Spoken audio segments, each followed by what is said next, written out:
I'm okay, I'm fine. Kincana, Kincana, teng neng neng neng neng. Ku menahan rasa sakit, rasa sakit. Few moments later.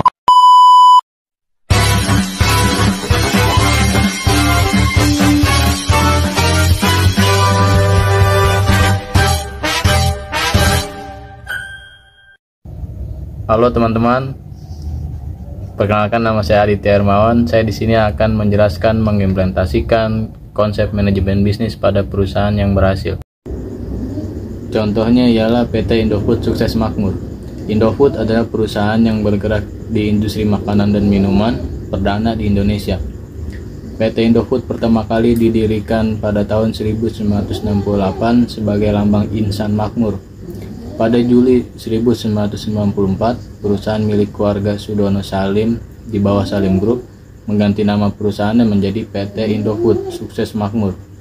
Dalam menjalani perusahaannya, PT Indofood memiliki berbagai macam produk seperti produk mie instan, susu, saus dan bumbu dapur, tepung dan pasta, makanan ringan, makanan bayi, minyak dan margarin, dan minuman. Setiap produk PT Indofood memiliki brandnya masing-masing seperti Indomie, Citato, Indomie, Bimoli, dan sebagainya. Strategi pemasaran yang dilakukan oleh PT Indofood. Sebelum mengimplementasikan strategi pemasarannya, PT Indofood melakukan survei terhadap produk mereka di pasar. Beberapa survei yang dilakukan seperti menentukan keperluan mendasar konsumen yang harus dilayani dan dipenuhi, menentukan kelompok masyarakat yang akan dilayani melalui segmenting, targeting, dan positioning, dan menetapkan marketing mix 4P, produk, place, price, dan promotion. Survei tersebut dilakukan dengan tujuan agar PT Indofood dapat menyerang target pasar yang sesuai dengan produk mereka. Setelah itu, PT Indofood mengimplementasikan strategi pemasarannya melalui berbagai promosi, seperti memasang iklan melalui media cetak dan elektronik, papan reklame di jalan besar, mengadakan kompetisi, membuat jingle, dan sebagainya. Hal ini bertujuan agar produk PT Indofood dapat dikenal oleh seluruh masyarakat luas dengan hanya mendengar namanya saja. Strategi pemasaran PT Indofood dalam ranah internasional. Indofood memasarkan produk utamanya yaitu Indomie dengan cara lisensi kepada banyak negara Saudi Arabia atau Pinehil Arabia Food Limited, negara Nigeria atau New United Food Industry Limited, dan yang terbaru ialah Serbia atau Indonesia Industry. Cara lisensi ini tentu merupakan cara yang baik dan efektif agar produk dari Indofood dapat diterima dengan baik di negara asing. Strategi internasional kedua yang PT Indofood Sukses Makmur Tbk lakukan ialah joint venture. Joint venture yang dilakukan PT Indofood yang paling signifikan ialah dengan Asahi Group dan Nestle. Dengan melakukan joint venture, PT Indofood tentunya akan mengembangkan produknya di pasar bidang lainnya, seperti minuman non-alkohol, bumbu penyedap makanan, sekaligus mengembangkan inovasi untuk bumbu produk mie instan Indofood. Value yang dapat diambil ialah para UMKM menjadi lebih memahami bagaimana cara melakukan dan menetapkan target pasar yang sesuai dengan bisnis yang dijalani agar UMKM dapat menyerang target pasar yang sesuai. Selain itu, wawasan UMKM terkait pentingnya positioning produk semakin bertambah dengan tujuan agar produk yang mereka tawarkan di pasar memiliki ciri khas tersendiri yang dapat dijadikan pembeda dengan produk lainnya. Para UMKM dapat mencontoh teknik pemasaran yang dilakukan oleh PT Indofood dan mengembangkannya dalam bisnis yang mereka jalani, seperti dalam hal pembuatan produk, pembuatan tagline dan jingle, melakukan periklanan yang baik dan benar, serta kampanye yang sesuai dengan ketertarikan masyarakat agar dapat meningkatkan brand awareness. Contoh strategi pemasaran yang dilakukan PT Indofood pada produk Indomie. Dalam strategi pemasarannya, Indomie telah melakukan segmentasi, targeting, dan positioning produk mereka sehingga Indomie dapat memposisikan produk mereka di target pasar yang tepat sesuai dengan segmentasi yang telah dilakukan sebelumnya. Dalam marketing mix 4P, Indomie memiliki strateginya sendiri yang membedakan mereka dengan produk mie instan lainnya. Indomie terus melakukan inovasi dalam menyajikan berbagai varian rasa baru. Varian rasa baru tersebut dapat dinikmati oleh masyarakat dengan harga yang terjangkau, dikarenakan Indomie yang membidik target pasar yang menyeluruh, dalam artian seluruh lapisan masyarakat dapat mengonsumsi produk Indomie. Produk Indomie juga tersebar luas di seluruh Indonesia, sehingga produk Indomie dapat dibeli oleh seluruh konsumen yang menginginkannya. Untuk promosi, Indomie mengembangkan tagline yang berbunyi Indomie Seleraku. Selain itu, Indomie juga mengeluarkan jingle dengan tujuan agar produk Indomie selalu diingat di benak konsumen. Indomie gencar melakukan promosi di berbagai media, baik media cetak maupun elektronik. Promosi tersebut diharapkan dapat meningkatkan brand awareness masyarakat akan produk Indomie. Selain itu, Indomie juga melakukan kolaborasi dengan beberapa brand seperti brand yang berada di naungan PT Indofood Sukses Makmur Tbk, yakni Citato, dengan mengeluarkan varian Citato rasa Indomie yang berhasil menyita perhatian konsumen. Halo teman-teman, saya Nurmia Rizky Mulyani ingin menjelaskan implementasi konsep manajemen bisnis pada perusahaan yang tidak berhasil.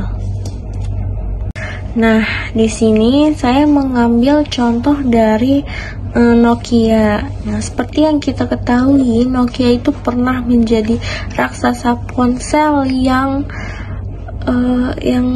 seakan-akan tuh nggak ada yang bisa ngalahin gitu di dekade 1990-an sampai 2000-an awal. Nah, pada saat itu Nokia itu dipakai sama banyak orang hingga melegenda.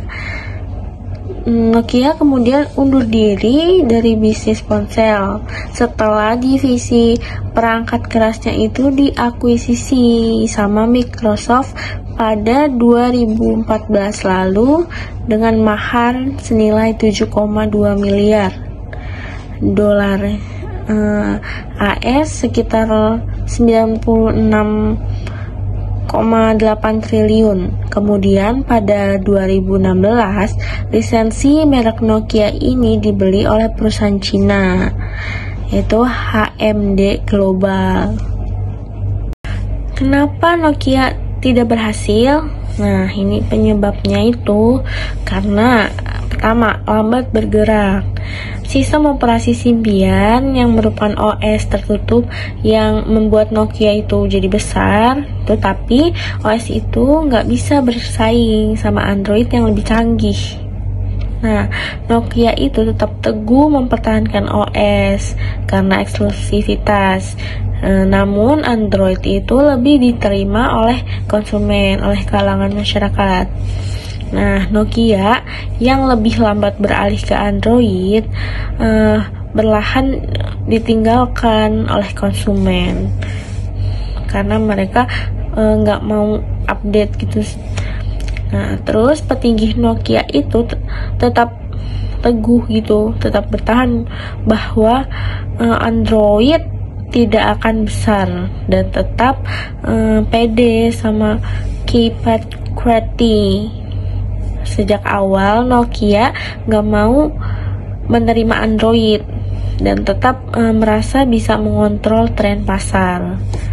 Nah, walau sudah melakukan upgrade Symbian semaksimal mungkin, tetap tidak bisa melawan Android. Yang kedua, mereka tidak peduli sama konsumen. Seiring dengan kehadiran Android, platform Symbian itu sudah tidak lagi menarik perhatian konsumen.